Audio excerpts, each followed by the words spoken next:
नमस्ते सभी को। मैं दिनेश पारिक आप सभी का स्वागत करता हूं हमारे YouTube चैनल धुरीना स्कूल शिक्षा पर। अपने क्वेश्चन नंबर 29 तक अपने कंप्लीट कर चुके हैं 7.1 के। आज हम इसके लास्ट क्वेश्चन 7.1 के एक ही क्वेश्चन के बारे में चर्चा करने वाले हैं, इस 30 नंबर क्वेश्चन के बारे में। इसके अंदर आपको क्या दे रखा है कि cos A by cos B, इसके लिए आपको सिंबल दिया है m, यानी m की जगह आपको क्या लिखना है cos A by cos B लिखना है, और n की जगह आपको लिखना है cos A by sin B। और ये लिखकर आपको सिद्ध करना है कि इस m square plus n square गुणा में cos स्क्वायर B और बराबर कितना सिद्ध करना है n स्क्वायर, और n की जगह आपका क्या मान दिया हुआ है, n की जगह आपका मान दिया हुआ है cos A by sin B, यानी इस वैल्यू के बराबर आपको ये वैल्यू सिद्ध करनी है। इससे तो ये आएगा नहीं ऐसे ही, मतलब क्या हुआ, जो अपने ये प्रतीक दे रखे हैं उन प्रतीक की जगह आपको ये मान लिखने हैं। मान लिखने के बाद जो LHS बनेगी उस LHS को आप हल करोगे तो उसका मान क्या आएगा, इस सिंबल n स्क्वायर के मान के बराबर आएगा। तो अपने पहले क्या लिखेंगे, LHS लिखेंगे, और LHS आपके पास क्या दी हुई है, देखो LHS आपके पास दे रखी है कितनी, LHS दी आपको m स्क्वायर प्लस कितना n स्क्वायर और गुणा में है cos स्क्वायर b। यही तो है अपना वाम पक्ष। कौन सा पक्ष दे रखा है, वाम पक्ष। वाम पक्ष क्या है, m square plus n square गुणा में cos स्क्वायर b, और इसका जो मान है वो सिद्ध करना है आपको कितना, n स्क्वायर। तो अपने क्या करते हैं, LHS ही लेते हैं, तो मैंने भी क्या लिख दी LHS। और इस LHS में जो अपने को प्रतीक दिए हुए हैं उन प्रतीक की जगह अपने क्या रख देंगे, मान, क्योंकि इस मान से तो n स्क्वायर आएगा नहीं, मतलब जो अपने प्रतीक दे रखे हैं उनकी जगह आप मान लिखो। मान लिखने के बाद आपके पास एक अपना LHS बनेगा, वाम पक्ष बनेगा, उसको आप हल करोगे। हल करने पर आपका जो वैल्यू है वो क्या प्राप्त होगी, सिंबल n है उस मान के वर्ग के बराबर प्राप्त होगी। तो मैंने LHS लिखा, LHS क्या, m square plus n square गुणा cos स्क्वायर b। यही तो है। m की जगह मेरे को क्या लिखना है बताओ, m की जगह लिखना है मेरे को cos A बाई कितना, cos A B। ये तो m की जगह लिखना है, लेकिन किसकी जगह लिख रहा हूँ, m स्क्वायर की जगह लिख रहा हूँ। m स्क्वायर की जगह लिख रहा हूँ मतलब cos का भी स्क्वायर और नीचे वाले cos का भी स्क्वायर, यानी cos square A by cos square B। देखो m की जगह क्या है, m की जगह आपका cos A by cos B, यही तो है। लेकिन m की स्क्वायर लिखनी है तो इसकी भी क्या होगी, स्क्वायर, तो इसकी स्क्वायर होगी, मतलब हर अंश और हर दोनों का वर्ग है, दोनों के ऊपर पावर दिखा रखी है। भाग में तो आप अलग अलग लिख सकते हो, गुणा में तो भी लिख सकते हो, लेकिन कब नहीं लिख सकते, योग और घटाव हो तब नहीं लिख सकते। तो यहाँ पे कितना बनेगा, cos square A by cos square B। तो यही तो मैंने लिखा है cos square A by cos square B plus n square, n की जगह आपके पास वैल्यू कितनी है, cos A बाई कितना sin B। यही तो है। n की जगह वैल्यू है कितनी, cos A by sin B लिख दी, लेकिन मेरे को किसकी जगह लिखनी है, n स्क्वायर की जगह। तो n के बराबर अगर cos A by sin B है तो n स्क्वायर बराबर क्या होगा, cos A by sin B का होल स्क्वायर, मतलब cos का भी स्क्वायर होगा, नीचे वाले sin का भी क्या होगा, स्क्वायर होगा। इसी तरह हो जाएगा अपना n का मान कितना, cos A by sin B, n square, तो इस मान का भी स्क्वायर। और अपना भाग के अंदर है, गुणा के अंदर तो आप उसकी अलग अलग पावर दिखा सकते हो, तो क्या बन जाएगा फिर cos square A by sin square B बन जाएगा। अब देखो अपने आगे, और गुणा में कितना लिखना है, गुणा में आपको लिखना है cos स्क्वायर B, गुणा में लिखना है cos स्क्वायर B। फिर कितना बना, मैंने जो LHS था वो LHS लिखा, LHS के अंदर जो सिंबल दिए हुए थे उन सिंबल की जगह मैंने मान लिख दिया है। मान लिखने के बाद मेरा ये मान बना। मैंने फिर ये देखा कि अपने इस लघु कोष्ठक के अंदर ये पद दोनों अलग अलग है कि नहीं, अलग अलग पद हैं, तो आप वहाँ पे विभाजित किए हुए पद मिले तो आप वहाँ पे सदैव LCM लें। यदि आपके पास LCM दिया हुआ मिलता है तो आपको क्या करना है, वहाँ पे विभाजन करना है। तो यहाँ पे विभाजित पद दे रखे हैं, अलग अलग पद दे रखे हैं, तो मैंने यहाँ पे इनका LCM लिया। तो ये तो है cos स्क्वायर B, यहाँ पे है sin स्क्वायर B, तो LCM क्या आया, sin स्क्वायर B गुणा cos स्क्वायर B।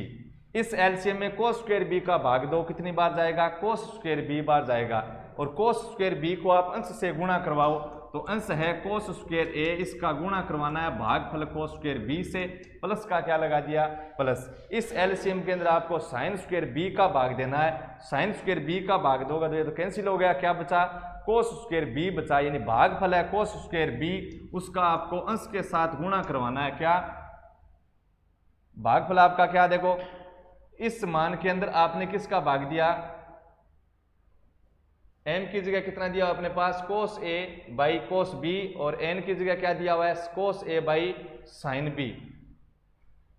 और इस मान के अंदर अपने किसका भाग दिया है, एक मिनट देखो यहाँ पे, इस एलसीएम के अंदर आपने कोस स्क्वायर बी का भाग दिया, कितनी बार गया, साइन स्क्वायर बी बार भाग गया था, नहीं कि कोस स्क्वायर बी बार। तो साइन स्क्वायर बी बार भाग गया, तो इस भागफल को अपने अंश के साथ गुणा करवाएं। अंश है अपना क्या, कोस स्क्वायर ए, और भागफल अपना क्या आया था, साइन स्क्वायर बी आया था।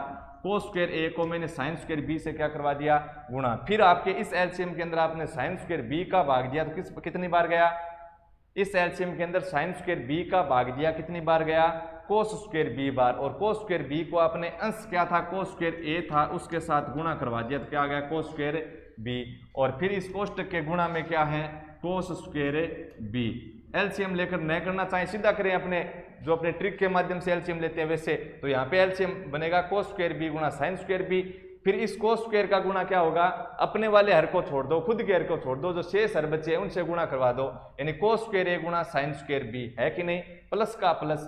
कोस स्क्वायर ए का गुणा किसके साथ होगा, खुद वाले हर को छोड़कर, खुद वाला हर ये, तो इसको छोड़ दो, क्या है, कोस स्क्वायर ए। इस कोस स्क्वायर ए का गुणा किसके साथ, कोस स्क्वायर बी के साथ। और फिर पूरे मान के गुणा में क्या था, कोस स्क्वायर बी। यहाँ पे अपना जो भागफल था वो क्या आया था, इस एलसीएम के अंदर आपने जब एलसीएम के माध्यम से किया था तब इस मान के अंदर आपने कोस स्क्वायर बी हर का भाग दिया, तो अपना भागफल क्या बचा था, साइन स्क्वायर बी बचा था, नहीं कि कोस स्क्वायर बी। जो भागफल बचा था साइन स्क्वायर बी, उसका अंश के साथ गुणा करवाना था।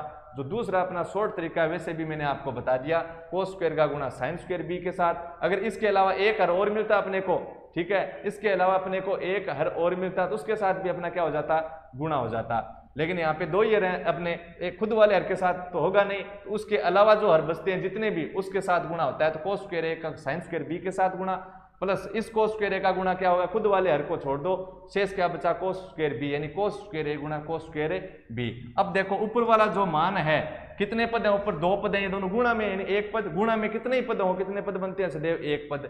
ये भी गुणा में है तो एक पद, बीच में पॉजिटिव नेगेटिव यानी दीवार का काम करेंगे, अलग अलग करने का काम करेंगे। तो ये अपना एक पद हो गया, ये एक पद हो गया, कितने पद बने, दो पद। दोनों पदों में आपको कुछ कॉमन दिखाई दे रहा है क्या, उभयनिष्ठ दिखाई दे रहा है क्या, आपको क्या उभयनिष्ठ मिला है, यहाँ पर भी कोस स्क्वायर ए है, यहाँ पर भी क्या है, कोस स्क्वायर ए। तो मैंने उभयनिष्ठ निकाल लिया, कोस स्क्वायर ए। तो इस पद में से कोस स्क्वायर ए निकाल लिया, तो क्या बचा, साइन स्क्वायर बी बच गया। या फिर आप ऐसे बोल सकते हो कि अपने कॉमन क्या लिया है, कोस स्क्वायर ए, और अपना पद क्या है, कोस स्क्वायर ए गुणा साइन बी। तो इस मान के अंदर कॉमन वाले का भाग दो, तो कॉमन वाले का भाग दिया, तो कोस स्क्वायर से कोस स्क्वायर कैंसिल, क्या बचा, साइन स्क्वायर बी। प्लस इस मान के अंदर आप कॉमन वाले का भाग दो, कोस स्क्वायर से कोस स्क्वायर कैंसिल, क्या बचेगा, कोस स्क्वायर बी। या फिर आप कैसे कर सकते हैं कि इस मान में से कोस स्क्वायर ए कॉमन ले लिया, यानी कोस स्क्वायर ए को तो निकाल लिया है, क्या बचा है, मात्र कोस स्क्वायर बी। और भाग में आपके पास क्या है, साइन स्क्वायर बी गुणा कोस स्क्वायर बी, और इस मान के भी गुणा में फिर आगे क्या है, कोस स्क्वायर बी। अब देखो पूरा मान किसके अंदर है, गुणा और भाग में, क्योंकि तो कोष्टक में है। ये वैल्यू किसके अंदर है, कोष्टक के अंदर सदैव कितने पद माने जाते हैं, कोष्टक वाला एक पद। तो इस कोस स्क्वायर बी से ये कोस स्क्वायर बी क्या हो जाएगा, कैंसिल हो जाएगा। तो ये दोनों तो अपने कैंसिल हो गए। यहाँ पे क्या है, देखो sine square B plus cos square B. तो अपने त्रिकोणमितीय सरलसमीकाओं में पढ़ा था, क्या पढ़ा था कि यदि अपने पास क्या मिल जाए, sign square theta plus cos square theta मिले, तो उसकी जगह आप कितना लिख सकते हो, एक लिख सकते हो। कितना, इसकी जगह अपने कितना लिख सकते हैं, एक लिख सकते हैं। तो क्या बनेगा, आपको इसके नीचे लिखना है, क्या बना, LHS बराबर कोस स्क्वायर ए का कोस स्क्वायर ए, ये लीजिए कोस स्क्वायर ए का कोस स्क्वायर ए, भाग में क्या बचा, साइन स्क्वायर बी, क्या बचा, sine square B. Cos square A का कोस स्क्वायर ए, भाग में बचा साइन स्क्वायर बी। ये कहाँ गया, ये कोस स्क्वायर बी इस कोस स्क्वायर बी से क्या हो गया, कैंसिल हो गया। यहाँ पर ये मान कहाँ है, इस मान की जगह मैंने कितना लिख दिया, एक लिख दिया। क्यों, क्योंकि साइन स्क्वायर थीटा, थीटा की जगह बी है, तो यहाँ पे बी है, तो यहाँ पर भी क्या मिलेगा, बी। साइन का स्क्वायर होगा, कोस का स्क्वायर होगा, साथ में क्या मिलेगा, पॉजिटिव। तब उसकी जगह अपने सर्वसमीका लगा सकते हैं। नेगेटिव मिल रहा है, गुणा मिल रहा है, भाग मिल रहा है, तब अपने सर्वसमीका नहीं लागू होगी। सर्वसमीका का रूप क्या था, sign square theta plus cos square theta का रूप है, तो उसकी जगह आप कितना लिख सकते हो, एक। यानी साइन स्क्वायर के साथ थीटा होना चाहिए, प्लस कोस स्क्वायर के साथ भी क्या होना चाहिए, थीटा होना चाहिए। तो sine square theta plus cos square theta, या फिर कोण बी है तो आपने क्या बोला, sine square B plus cos square B. इसकी जगह कितना लिखोगे, एक लिखोगे। तो इसकी जगह आपने एक लिख दिया, और एक का इस मान के साथ गुणा करवाया, कि कोष्टक आप अपने साथ सदैव किसका चिन्ह रखते हैं, गुणा का, एक से गुणा करवाया तो क्या रहेगा कोस स्क्वायर ए, यानी कोई चेंज नहीं होगा, बराबर cos square A by sine square B. देखो अंश की भी पावर 2 है, हर की भी पावर 2 है, अलग अलग पावर है, तो इसको अपने बताओ साथ में लिख सकते हैं कि नहीं लिख सकते हैं? जरूर लिख सकते हैं, क्योंकि जब अपने समान पावर दे रखी है और अपने समान पावर दे रखी है, बराबर घातांक दे रखी है, और अपने पास क्या है गुणा के रूप में और भाग के रूप में मान है, तो उस पावर को आप साथ में लिख सकते हैं। कब?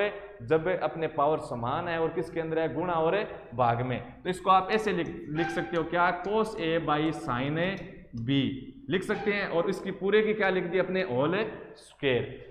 क्यों? क्योंकि कोस की पावर 2 है, साइन की भी पावर कितनी है 2, तो मैंने लिख दिया कोस ए बाई साइन बी और इसकी होल स्क्वायर। अब देखो ये क्या रूप बन गया, ए बाई बी की होल पावर एम, ऐसा रूप था तो उसकी जगह आपने क्या लिखा था ए की पावर एम बाई बी की पावर एम, यानी ये क्या है ए की पावर एम बाई बी की पावर एम ही तो है, यहाँ पे पावर एम है तो यहाँ पे भी क्या है एम, यानी यहाँ 2 है तो यहाँ पे भी कितनी है 2 होनी चाहिए, तो आप उसकी जगह क्या लिख सकते हो ए बाई बी की होल पावर एम लिख सकते हो।